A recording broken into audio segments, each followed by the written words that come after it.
Good morning, students. Today is our sixth lecture of this chapter, that is the chemical bonding one covalent bond. तो हम आज bonding parameters पढ़ेंगे. इससे पहले आप जो है वैलेंस बॉन्ड थ्योरी और मॉलिक्यूलर ऑर्बिटल थ्योरी में जो डिफरेंसेस है वो खुद करेंगे. उसके बाद हमारा आता है बॉन्डिंग पैरामीटर्स. बॉन्डिंग पैरामीटर्स में आप क्या आते हैं? Bond length, bond angle, bond order and the bond energy, bond dissociation energy. तो अगर हम सबसे पहले bond energy की बात करें तो bond energy होता है, bond energy is defined as the average distance between the center of the nuclei of two bonded atoms. जो सेंटर्स है न्यूक्लियाई के दो बॉन्डेड एटम के बीच का जो एवरेज डिस्टेंस है that is known as the bond length. अब बॉन्ड लेंथ में क्या करेंगे हम? जो बॉन्ड लेंथ है वो इन्वर्सली प्रोपोर्शनल होता है बॉन्ड ऑर्डर के. तो अगर हम देखें एग्जांपल लें हम इसमें, तो bond length between the to hydrogen atom in a hydrogen molecule is 0.74. ठीक है, तो ये अलग अलग इस टेबल में बॉन्ड लेंथ दिए हुए हैं, जैसे HH का दिया हुआ है, HCl का दिया हुआ है, HBr का दिया हुआ है. ठीक है, उसके बाद अगर हम देखें, this is expected with the because with increase in atomic number in the group, the distance of the valence electron from the nucleus also increases. क्योंकि एडिशन होता है न्यू शेल का, तो आपका जो एटॉमिक नंबर इंक्रीज होता है तो आपका बॉन्ड लेंथ जो है, डिस्टेंस जो है न्यूक्लियाई का, इलेक्ट्रॉन्स का न्यूक्लियाई से वो भी इंक्रीज होता है. या फिर हम कह सकते हैं कि साइज़ अगर इंक्रीज होता है, जो डिस्टेंस है बिटवीन द बॉन्डिंग न्यूक्लियाई वो भी इंक्रीज होता है.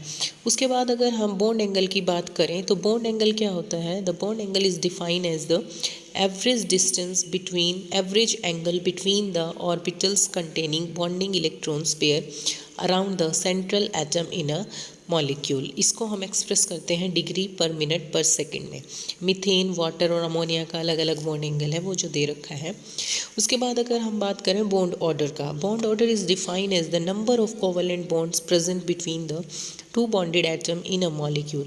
The bond order may be 1, 2 or 3 correspond to the single, double और triple bond. अगर हम देखें कि मॉलिक्यूल में, हाइड्रोजन मॉलिक्यूल में अगर हम देखें तो हाइड्रोजन मॉलिक्यूल में हमारा बॉन्ड ऑर्डर 1 था, ऑक्सीजन का 2 था एंड नाइट्रोजन का 3 बॉन्ड ऑर्डर था. तो bond order is inversely proportional to the bond length. Bond order is inversely proportional to the bond length. जितनी ज़्यादा बॉन्ड लेंथ होगी आपका बॉन्ड ऑर्डर जो है उतना ही कम होगा.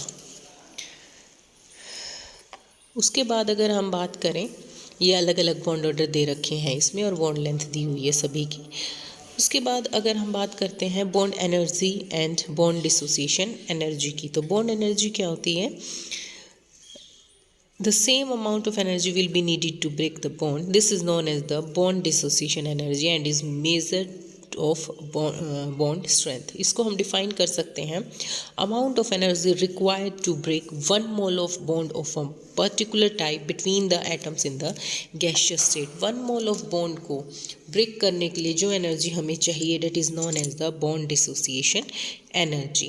तो bond dissociation energy is depend upon the two factors, that is the size of the bonded atom and the bond length. तो size of the bonded atom में क्या है कि जितना साइज छोटा होगा बॉन्डेड एटम्स का उतना बॉन्ड स्ट्रॉन्ग होगा, और बॉन्ड स्ट्रॉन्ग होगा तो larger is the value of bond dissociation energy to break the bond.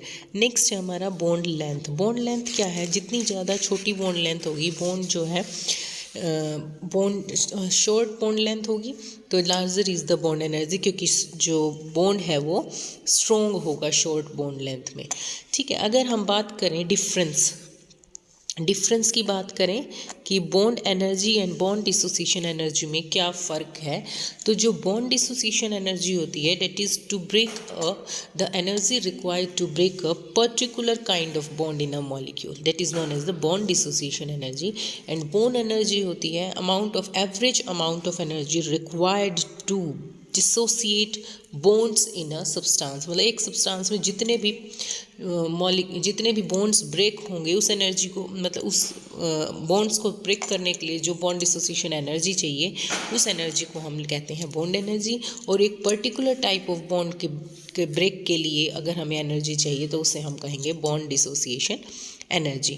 उसके बाद आता है हमारा परसेंटेज आयनिक करेक्टर. अब देखो कि हम क्या बताते हैं इसमें, most of the bonds having the intermediate character that is in between the ionic, some it may be ionic and some is covalent bond. The ionic bond has some covalent character and covalent bond have some ionic character. When a covalent bond is formed between the two similar atoms, तो shared pair of electron जो है वो दोनों ही nuclei के बीच में present होते हैं, क्योंकि दोनों ही एटम सेम है और उनके पास सेम टेंडेंसी है इलेक्ट्रॉन्स को अपनी तरफ खींचने की. ठीक है. In homonuclear diatomic molecule the electron pair is equally distributed between the two atoms. That is example लें H2N2 और O2 and Cl2 contain non polar covalent bonds. तो यहाँ के जो बॉन्ड्स होंगे वो हमारे नॉन पोलर कोवलेंट बॉन्ड्स होंगे. लेकिन अगर हम डिसिमिलर एटम्स की बात करें तो डिसिमिलर एटम्स में इलेक्ट्रॉन्स जो है उसकी साइड ज़्यादा डिस्प्लेस होंगे, जहाँ की जिसकी इलेक्ट्रोनेगेटिविटी ज़्यादा होगी. तो अगर हम HCl की बात करें तो HCl में Cl is more electronegative, so it attain the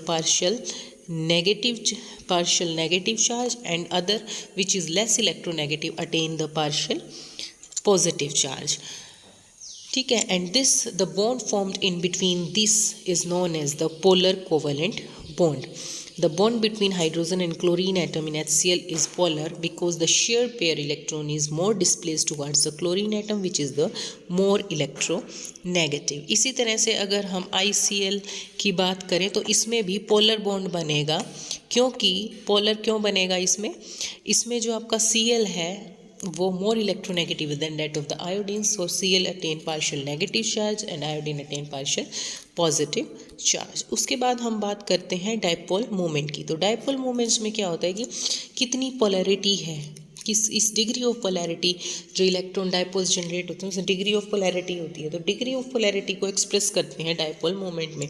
dipole moment का जो फॉर्मूला है mu equals to E into D. E is the charge on any one of the atom and d is the distance between atoms. So dipole moment q mu equals to q into r. जो charge है वो है 10 raised to power minus 10 ESU और जो हमारा distance है d order होगा 10 raised to minus 8 centimetre. तो टोटल जो इसका प्रोडक्ट है वो आया हमारा 10 raised to power minus 18 ESU centimetre and ESU centimetre is equal to the dBi. So 1 dBi is equal to 10 raised to power minus 18 ESU centimetre. यहाँ पे कुछ मॉलिक्यूल्स के जो है डायपोल मोमेंट दिए हुए हैं. डायपोल मोमेंट जो है एक वेक्टर क्वांटिटी है, that is it have the direction as well as the magnitude and इस direction is positive to negative centre. After that percentage ionic character का फॉर्मूला जो परसेंटेज आयनिक करेक्टर हमारा निकलता है वो आता है हमारा इस तरह से. Observe dipole moment divided by given into the 100. अगर इसमें हम देखें HCl का तो इसमें HCl का जो गिवन है डेट इज़ द 1.03 dBi और जो हमारा कैलकुलेटेड है वो है हमारा 6.10 dBi इंटू 100. 17% जो है हमारा आयनिक करेक्टर आया है यहाँ पे. उसके बाद अगर हम बात करें एक और की कि HCl मॉलिक्यूल में अगर हम देखें तो HCl मॉलिक्यूल में हमारा म्यू दे रखा है इसने 1.03 इंटू 10⁻18 ESU.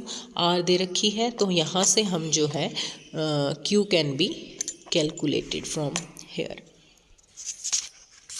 उसके बाद हमारा परसेंटेज आयनिक करेक्टर निकालने का एक फॉर्मूला है जो कि हमारे हेने एंड स्मिथ ने दिया.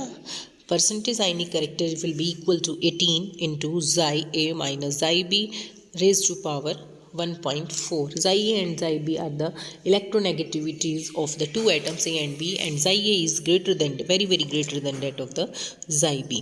अगर हम मोर डाटा अवेलेबल होगा तो इसने एक और परसेंटेज आयनिक करेक्टर का एक और इक्वेशन दी, that is the percentage ionic character will be equal to 16 into xi a minus xi b plus में 3.5 xi a minus xi b का whole square and these xi a एंड xi b are the electronegativities of the bonding atom A and B and xi a is greater than that of the xi b.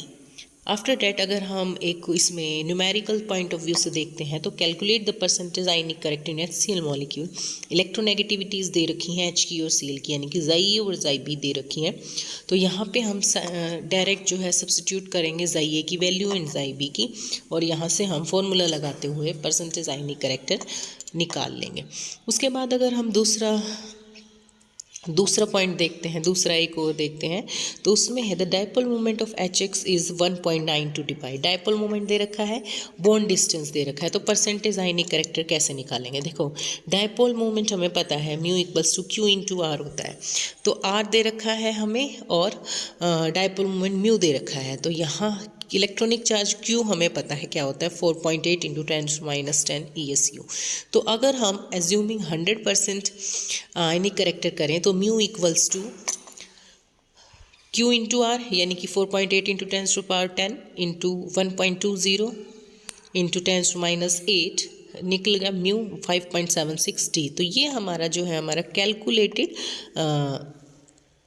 Dipole moment आ गया। Observe dipole moment जो है इसका 1.92 है।